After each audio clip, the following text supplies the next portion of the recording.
Hello दोस्तों, कैसे हो आप लोग। स्वागत है आपकी नद्दू की कहानियों में।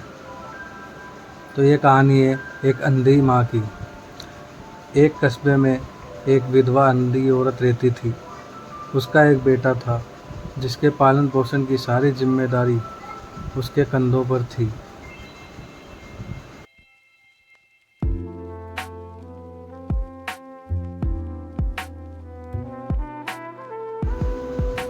वह अपने बेटे को पढ़ा लिखा कर एक बहुत बड़ा आदमी बनाना चाहती थी।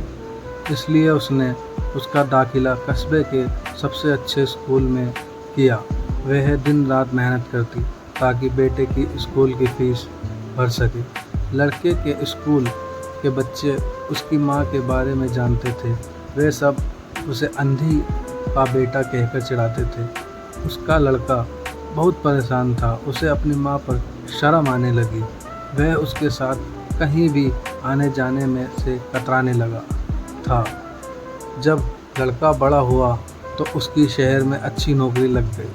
उसने अपनी माँ से वादा किया कि शहर में मकान लेकर मैं तुम्हें लेने आ जाऊँगा। कई महीने बीत गए, लड़के की कोई खबर नहीं आई। कई महीने बीत गए, अंधी एक दिन उससे नहीं रहा गया। वह अपने बेटे से मिलने शहर पहुंच गई। पूछते पूछते वहाँ सिक्योरिटी गार्ड ने उसे रोक लिया। अंधी औरत ने गार्ड को अपने बेटे का नाम बताया और बोली कि उससे जाकर कह दो कि गांव से कोई मिलने आया है। गार्ड ने जाकर उसके बेटे को बताया। बेटे ने ऑफिस की खिड़की से देखा तो उसे अपनी माँ के बाहर खड़ी नजर आई। वह ऑफिस में सबके सामने अपनी माँ की वजह से शर्मिंदा नहीं होना चाहता था। उसने कहलवा दिया क्या कि वह ऑफिस में नहीं है। अंधी औरत वहाँ से चली गई। शाम को वह लड़का ऑफिस से घर जाने के लिए निकला। रास्ते में एक जगह काफ़ी भीड़ जमा थी।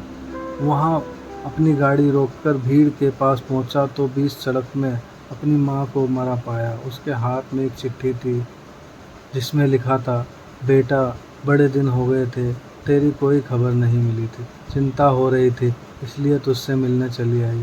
तू तो अब बड़ा आदमी बन गया है।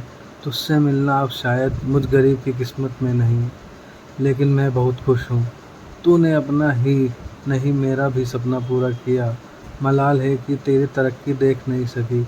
काश बचपन में तेरी आंखों में सरिया ना घुसा होता और मुझे तुम्हें अपनी आंखें ना देनी पड़ती तो होती तो तेरी तरक्की अपनी आंखों से देखकर सुकून से मरती।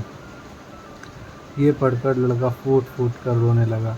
जिस अंधी माँ पर उसे शर्म आती थी, उसने उसके लिए कितना बड़ा बलिदान किया है था। वह आत्मा गलीन से भर उठा और जिंदगी भर खुद को माफ़ नहीं कर पाया। माता पिता अपने बच्चों के लिए सर नौछावर कर देते हैं। उनका हमेशा सम्मान करें। दोस्तों, हमेशा उनको सुबह उठ के उनके पैर छुएं और उनसे आशीर्वाद लें। दोस्तों, कहानी कैसी लगी? होप आपको अच्छी लगी होगी। चैनल को लाइक और सब्सक्राइब कर देना प्लीज़।